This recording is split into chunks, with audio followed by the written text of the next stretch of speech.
Hello my learners. तो आज हम कर रहे हैं a journey through states of water, class 6 science की बुक है ये हमारी। अभी हम कर रहे हैं तो जल्दी से इसकी हिंदी एक्सप्लेनेशन स्टार्ट करते हैं। मुझे लगता है कि अगले आपके एग्ज़ाम है दिसंबर की, और जब फाइनल एग्ज़ाम होंगे उसमें भी ये चैप्टर आएगा। तो एक क्विक रिवीजन के लिए ये जो है वीडियो बन रही है, ताकि आप थोड़ा रिवाइज कर सके पूरा चैप्टर और आपके जो इन बिटवीन क्वेश्चन आए उनमें आंसर कर सकें। तो सबसे पहले थॉट है, अगर बारिश ही नहीं होगी अच्छे से तो इवन जो भरे हुए इतने बड़े बड़े समुंदर हैं, जो बुद्धिमान समुंदर हैं, वो भी खाली हो जाएंगे। ये थिरुकुरल जी ने कहा हुआ है। चलिए अब लेसन को शुरू करते हैं। सबसे पहले लिखा हुआ है, एक ब्राइट समर आफ्टरनून में, मतलब एक चांदनी सी दोपहरी में आवी और थीरव जो है वो अपनी शिकंजी यानी लेमनेड को एंजॉय कर रहे थे। जब उन्होंने देखा कि लेमनेड में आइस के छोटे छोटे टुकड़े हुए हैं, तो उन्होंने ये देखा, उन्होंने चकित हो गए वो कि क्या आइस और वाटर में क्या डिफरेंस है। मतलब आइस भी तो पिघल कर पानी ही बन रहा है। तो उसका नेचर समझ लेते हैं। आइस जो है वो हार्ड होती है फील करने में, जब हम उसको छूते हैं वो थोड़ी सख्त सी नज़र आती है। अगर हम उसको अपने हाथों में पकड़ेंगे तो वो वहीं टिकी रहेगी, फिसलेगी नहीं। लेकिन जब कि अगर हम पानी को अपने हाथ में पकड़ेंगे तो वो नीचे निकलने लग जाएगा, गिरेगा। तो यानी वो डिफरेंट डिफरेंट सब्सटेंसेज है। लेकिन जो है आरवी कहती है कि नहीं, वो तो सेम सब्सटेंस है।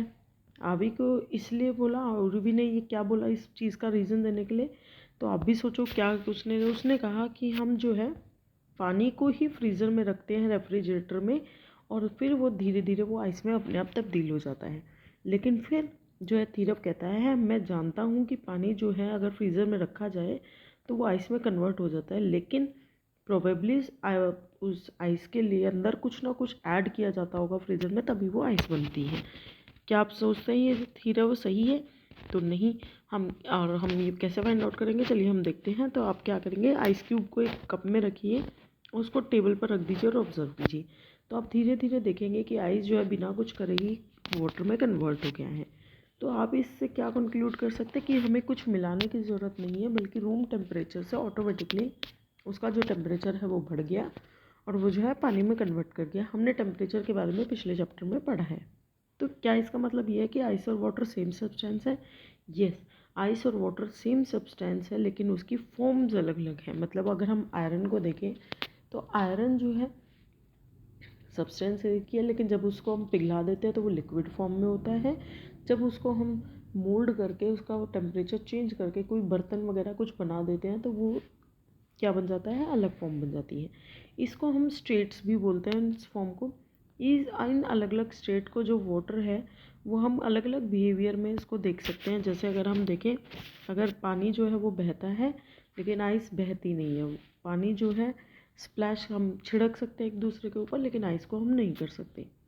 अब वाटर डिसअपियरिंग एक्ट, अगर हम देखते हैं कि सुबह जैसे कैसे पानी गायब कैसे हो जाता है वो भी देखते हैं। सुबह तो बारिश हो रही थी बहुत ज़्यादा, जब हम स्कूल जा रहे थे, आवी और थीरम ने ऑब्जर्व किया कि वहाँ पर जो है बहुत सारे पानी के छोटे छोटे गड्ढे बन गए हैं प्लेग्राउंड में, पानी इकट्ठा हो गया। लेकिन शाम को जब वो आए, जब वो खेलने गए, तो वहाँ पर उन्होंने सरप्राइज़ हो गई ये देखकर कि वहाँ पर जो पानी था गड्ढों में वो ख़त्म हो चुका है, बिल्कुल डिसअपियर हो गए, वो गायब हो गए हैं। तो जो थारवी है वो क्या कहता है कि हो सकता है कि पानी जो है वो सॉइल ने ऑब्जर्व कर लिया हो, एब्जॉर्ब कर लिया हो, पानी सोख लिया हो। क्या तुम्हें क्या लगता है, क्या कभी आपने आपने भी ऐसा नोटिस किया कि पानी जो है वो गड्ढों में जो गायब हो जाता है वो कहाँ चला जाता है? तो वो अपने दोस्तों के साथ डिस्कस करिए। और इस तरीके से आपने कहाँ कहाँ पर देखा है कि पानी ऐसे डिसअपियर हो रहा है, कोई भी एक पॉसिबल आंसर दीजिए। तब आपने देखा होगा कि आफ्टर वॉशिंग द, आपने देखा होगा कि जब मम्मी पापा वॉशिंग कर रहे हो तो यूटेंसिल की, तो पानी जो है वो बर्तनों पर थोड़ा बहुत बूंदे बूंदे रह जाती है, लेकिन कुछ टाइम के बाद वो सूख जाता है। क्या आपने ये रीज़न देखा है कभी? पहले सोचा था कि इस तरीके से भी पानी गायब हो रहा है तो क्यों हो रहा है? तो आवी ने जो है वो चकित हो गई, उसने देखा कि यूटेंसिल के जो ऊपर जो पानी था वो कहाँ चला गया।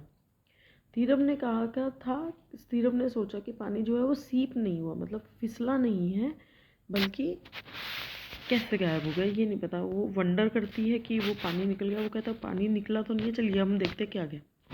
आपने एक टेबल स्पून ऑफ वाटर जो है वो स्टील की प्लेट पर डाला, ऑब्जर्व किया कि जो पानी जो है वो अदर साइड ऑफ प्लेट्स वो सिप हो रहा है, फैल रहा है। कुछ कुछ देर के बाद आपने देखा, लेकिन पानी जो है वो कम्प्लीटली डिसअपीयर्स हो गया, गायब हो गया। आपने क्या पता चला इस एक्टिविटी से? आपको क्या पता चला कि पानी जो है वो स्टील प्लेट की दूसरी साइड नहीं गया, बल्कि हवा में गायब हो गया है। तो कहाँ चला गया वो पानी? तो पानी जो है वो वाटर वेपर में बदल गया, मतलब भाप बन के वो पानी उड़ गया। The water vapour is another state of level. ये भी आपकी पानी की अलग स्टेट है। आपने कभी देखा होगा पानी उबलते हुए या कभी डोसा वगैरह बनते हुए, आपने देखा होगा कि जो हम लोग है ना गरम तवे पे कुछ पानी डालते हैं और वो गायब हो जाता है। तो वो कहाँ चला जाता है? आपको उस टाइम पे धुआं सा नज़र आता है एकदम से। पानी जैसे ही आप डालते हैं तवे पे तो वो एकदम से भाप सी उड़ती हुई आपको वहाँ दिखाई देती है। जबकि स्टील प्लेट से जब पानी गायब हो रहा था तब हमें वो उड़ती हुई तो नज़र नहीं आती, पर जाती उसी तरीके से है। ठीक है, चलिए एक और डिटेल्ड स्केच बनाएं कि पानी कैसे गया था। पानी जो है वो भाप की वजह से हुआ, तो पानी which is sprinkled on a hot pad वो स्टीम में बदल गया। स्टीम जो है वो एक्चुअल में वाटर वेपर है, और उसका जो पानी है कुछ ड्रॉपलेट्स में भी कन्वर्ट हो जाता है, मतलब वो वापस पानी बन के गिर भी जाता है। इस प्रोसेस को कहते हैं हम इवेपोरेशन। क्या कहते हैं? इवेपोरेशन। मतलब गर्म तवे पे जैसे ही पानी डाला वो पहले तो स्टीम में बदला, कुछ बूंदें उसकी ड्रॉपलेट बन के वापस भी गिर गई। जो प्रोसेस है इवेपोरेशन का वो कॉन्टीन्यूसली हमारे रूम टेम्परेचर में भी होता रहता है। जैसे आपको पसीना आता है, अपने बॉडी पे पसीना आता है, थोड़ी थोड़ी पानी की बूंदें दिखती है, लेकिन 2 मिनट आप पंखे के नीचे या कूलर के नीचे बैठते हैं और वो गायब हो जाता है। कपड़े, गीले कपड़े सूख जाते हैं, पानी अगर हमने पोछा लगाया है घर में वो सूख जाता है, हमारी बॉडी का स्वेट, अभी मैंने बताया। तो इन सब का जो रीज़न है वो क्या है? पडल से पानी है ये, इसका मतलब ये है कि सिपिंग। इसके 2 रीज़न होते हैं कि गड्ढे में से पानी कहाँ गया, या तो ज़मीन ने सोख लिया या फिर वाटर का इवेपोरेशन हो गया। तो या दोनों भी हो सकते हैं। भाई बहुत तेज़ धूप है तो आधा पानी जो है वो इवेपोरेट भी हो गया होगा और आधा ज़मीन में सूखा भी हो सकता है। अब हैंड सैनिटाइज़र है, उसको आपके जैसे ही अपने हाथों पे मलते हैं वो गायब हो जाता है। उसको क्या हुआ? तो वो उसको, ये भी एक अनदर मिस्ट्री है। अब ये क्या हुआ? एक और मिस्ट्री क्या हुआ? आवी और थीरावन है, उन्होंने डिसाइड किया कि वो लेमनेड बनाएंगे। इसकी प्रिपरेशन के अंदर उन्होंने कोल्ड वाटर लिया, ग्लास टम्बलर में आइस क्यूब भी डाले। कुछ मिनटों के बाद उन्होंने देखा कि आउटर सरफेस है जो ग्लास टम्बलर का, मतलब ग्लास के बाहर जो है वो छोटी छोटी उसकी बूंदें, पानी की बूंदें सी दिखाई दे रही है, थोड़ी बर्फ़ सी दिखाई देती है। इसका मतलब क्या हो गया कि जो पानी है वो बाहर आ गया, जैसे इन्होंने दिखाया हुआ है। ठीक है, इस ऑब्जर्वेशन को लिखो। आप उसके पानी को छू कर पता भी कर सकते हो क्या है।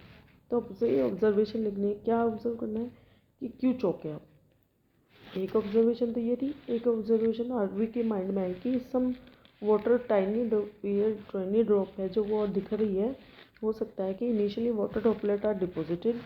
पहले तो वो पानी की बूंदें जो है वो इकट्ठी होती थी, उसके बाद वो बड़ी ड्रॉप बन गई आपस में मिल मिल के, और फिर वो नीचे नीचे फैल गिरती गई। तो ये ड्रॉपलेट कहाँ से है? तो पॉसिबल रीज़न आप बताओ कि कैसे आई है।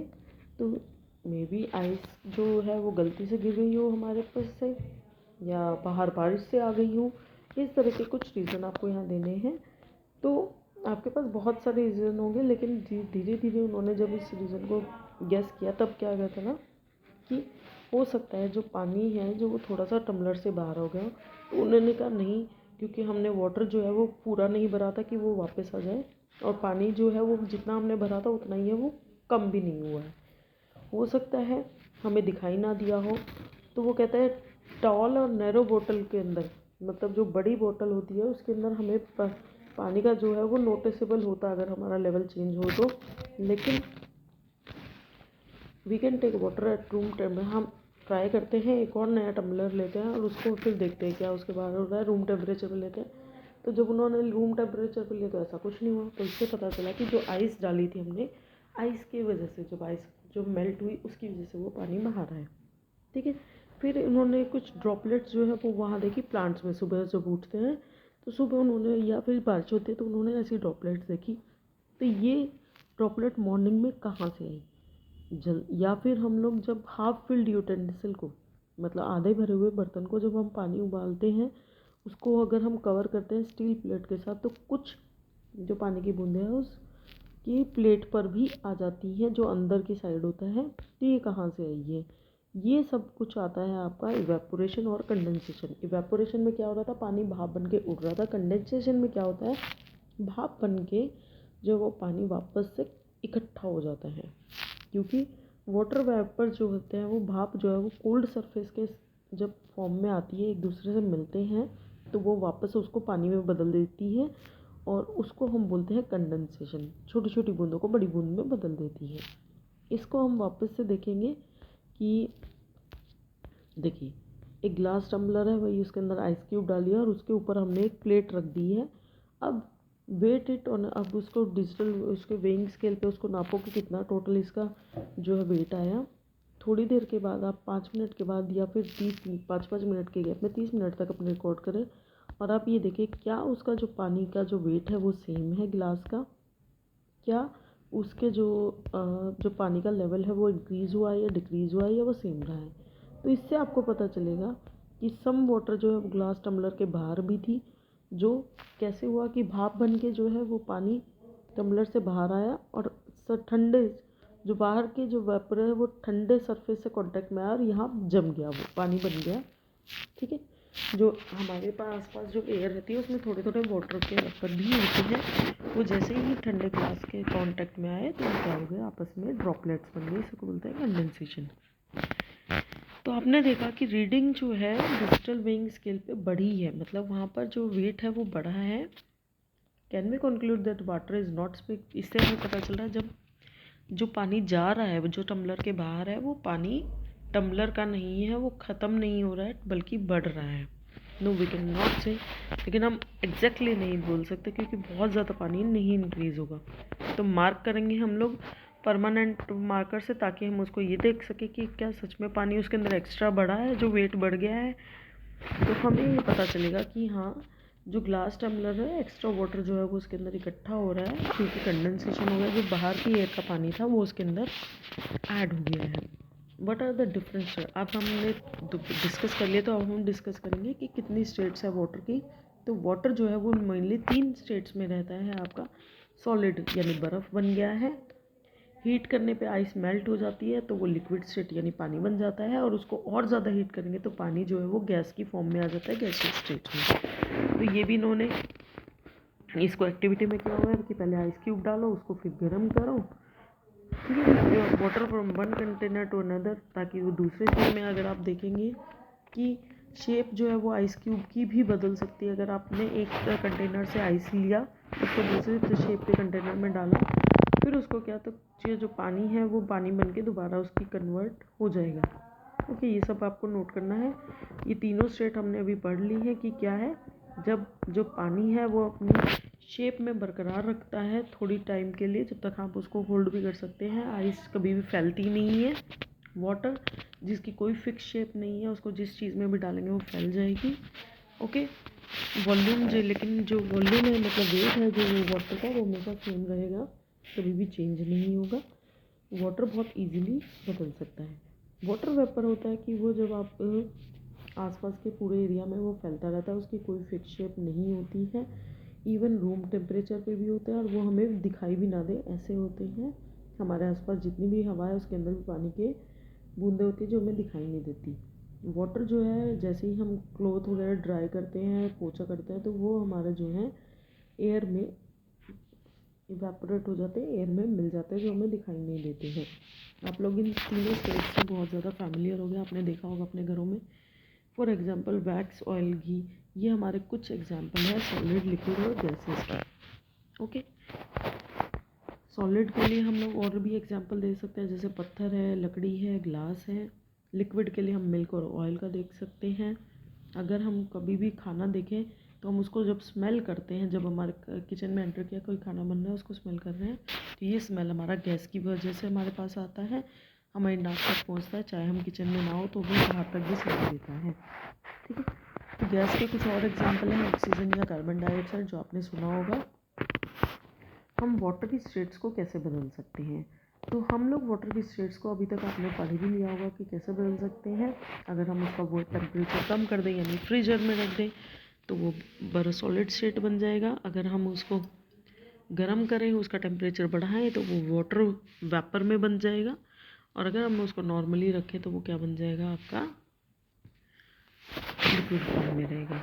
ठीक है, तो ये सब इन्होंने वही बताया हुआ कि वैक्स है, जैसे वैक्स को अगर आप जलाएंगे तो वो मेल्ट होगी, लिक्विड स्टेट में आ जाएगी। अगर वो सॉलिड में है तो कैंडल है, उसको और ज़्यादा कम करेंगे तो जो लिक्विड वैक्स है वो इवेपोरेट होकर ख़त्म होता जाएगा। ठीक है, तो इस चीज़ को हम बोलते हैं, जब हम किसी चीज़ को गर्म करते हैं उसको बोलते हैं मेल्टिंग। जब सॉलिड से चीज़ लिक्विड में आती है, जब हम लिक्विड से सॉलिड में कन्वर्ट करते हैं उसे कहते हैं फ्रीजिंग। ओके, तो ये हमने यहाँ पर किया हुआ है कि इसके कुछ एक्टिविटी आपने दी है। अब वाटर जो है वो इवेपोरेट तेज़ी से भी हो सकता है, धीरे धीरे भी हो सकता है। जल्दी से भी भाप बन सकता है, धीरे धीरे भी। कैसे? तो अपनी सराउंडिंग्स देखो कितनी जल्दी, कैसी कंडीशन है। अगर गर्मियाँ हैं, कोल्ड डे है, तो पानी जो है वो धीरे धीरे गायब होगा। अगर आपने पानी डाला है, कपड़े जो है वो बहुत धीरे धीरे सूख रहे होते हैं। लेकिन अगर गर्मियों में तो कपड़े जो है वो 1 घंटे में ही सूख जाते हैं। तो आपने देखा इवेपोरेशन जो है वो बहुत जल्दी होती है गर्मियों के दिन में, और सर्दियों के दिन में जो है वो कम होती है। जैसे अगर पसीने आए हैं आपको सर्दियों में ज़्यादा खेलने से तो वो धीरे धीरे सूखेंगे, लेकिन गर्मियों में पंखे के नीचे बैठने ही सूख जाएंगे। ओके,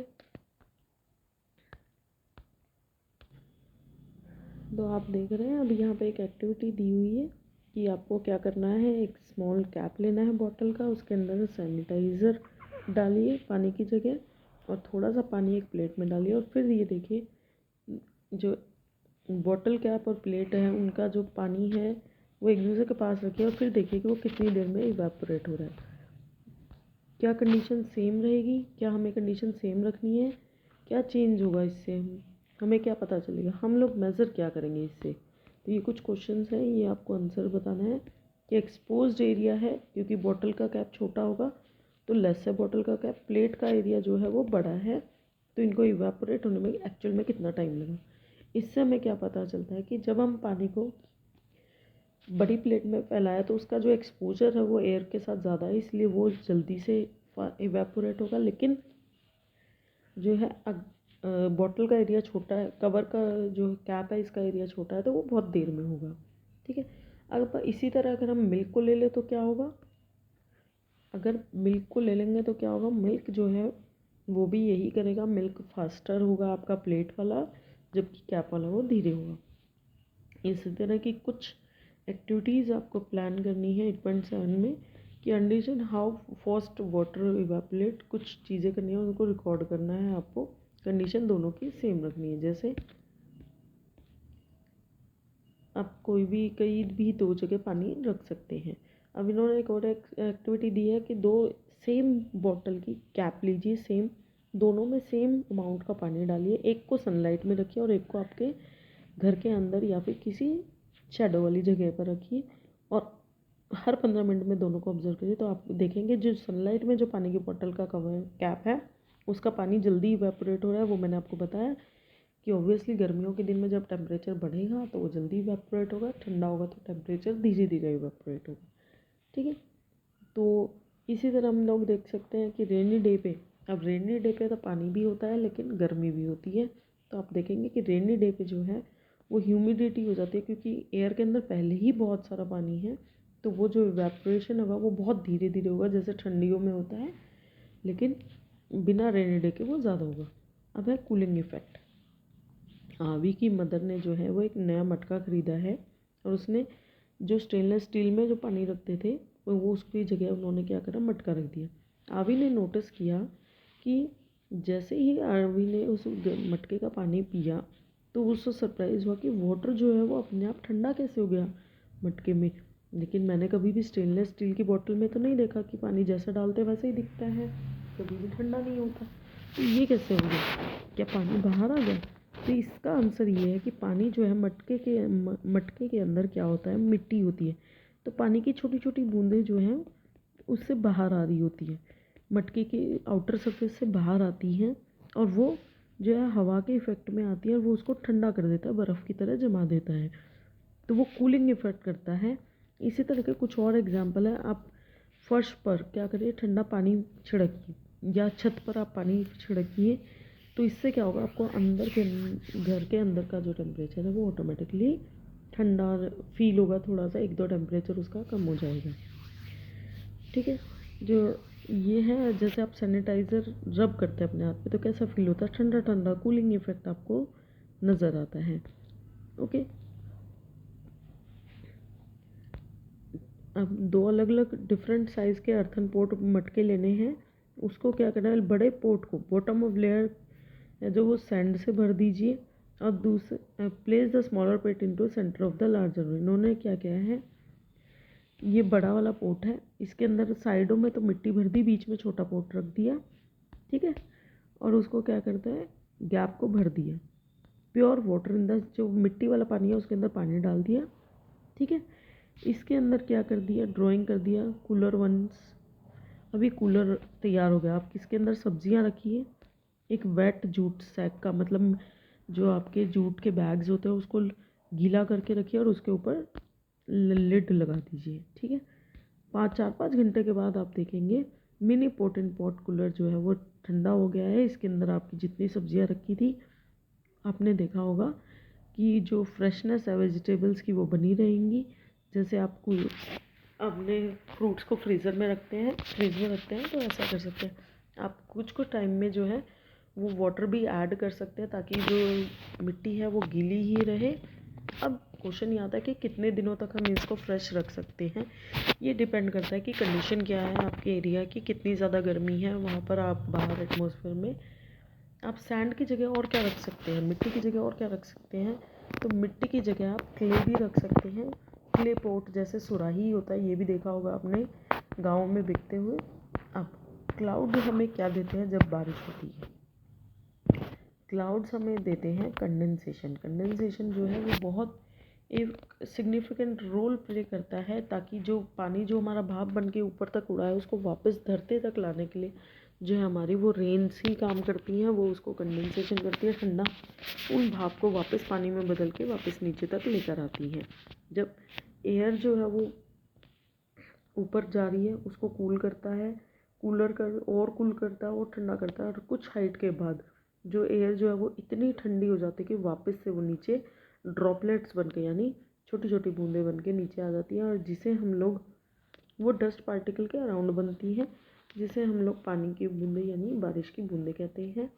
जो अगर उससे भी बड़ी बन जाए और भी बहुत सारी पानी की बूंदें आपस में जुड़ जाए तो हम कई बार कहते हैं स्नो वो गिर रही है।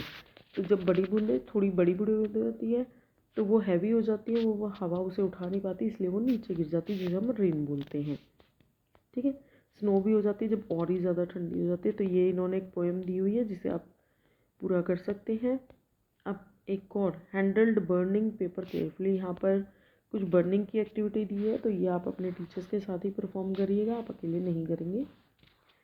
एक 1 लीटर की प्लास्टिक बॉटल लीजिए, उसके अंदर कुछ पानी डालिए, 1 कप पानी डालिए, उसको टाइटली लिड को बंद कर दीजिए ताकि उसके अंदर हवा ना जाए।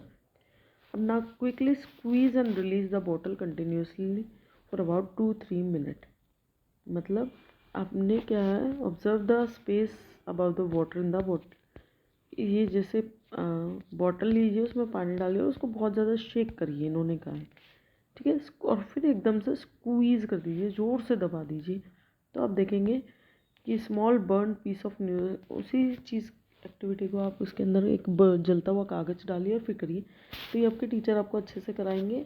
और वैसे नहीं भी कराएंगे तो ये कोई ज़रूरी एक्टिविटी अभी नहीं है, बिकॉज ये हर्ट कर सकते हैं, तो अभी आप ले इसको हम इस एक्टिविटी से समझते हैं। जैसे यहाँ क्या हुआ, पहले जो है क्लाउड, लेक, पानी आया, पानी वापस बना। कहीं पर देखिए एक पानी बारिश का इसमें गिर रहा है, लेक में गिर रहा है, क्लाउड में। एक पानी ज़मीन पे गिर रहा है बारिश का, एक पहाड़ों पे गिर रहा है। और यहाँ से हर जगह से जहाँ जहाँ से पानी ऊपर भी जा रहा है, भाप जा रहा है, और वापस वो पानी बन के नीचे आ रहा है। इसे हम बोलते हैं वाटर साइकिल। जब पानी जो है नीचे से ऊपर जाता है, ऊपर से नीचे, आपने छोटी क्लासेस में ये पढ़ा होगा, ठीक है। एक स्मॉल पोर्शन है वाटर का, वो हमारे पास अर्थ में यूज़ अवेलेबल होता है सिर्फ, जो हमें प्लांट्स में यूज़ कर सकते हैं, एनिमल्स या ह्यूमन यूज़ करते हैं। ये बात आपको पता है कि समुद्र का जो पानी होता है वो हम यूज़ नहीं कर सकते पीने के लिए। बहुत छोटा पोर्शन है वाटर का, मतलब पूरी अर्थ पे जितना पानी है उसका बहुत स्मॉल पोर्शन है जो हम लोग यूज़ कर सकते हैं। ज़्यादातर जो ये बात अभी मैंने बताई कि ओशन का पानी हम यूज़ नहीं कर सकते, हम लोग ड्रिंकिंग और मैनी अदर एक्टिविटीज़ के लिए जो पानी है वो सिर्फ उतना ही कर सकते हैं जितना अवेलेबल है। और जो हमारी पॉपुलेशन है वो बहुत ज़्यादा बढ़ रही है, और इसकी वजह से हमारा जो पानी की डिमांड है वो भी बहुत ज़्यादा बढ़ रही है। और धीरे धीरे पानी जो है वो हमारा अर्थ पे से कम होता जा रहा है। इसीलिए आपको बोला जाता है कि पानी को बहुत बुद्धिमानी से यूज़ करिए, इसको वेस्ट ना करिए, अपनी बॉडी को पोल्यूशन से बचाइए। तो ये हम नेक्स्ट चैप्टर में पढ़ेंगे, नेचर्स ट्रेजर्स। एंड ये आपका चैप्टर यहाँ ख़त्म होता है, तो ध्यान से इसको पढ़िए। Bye, thanks for watching.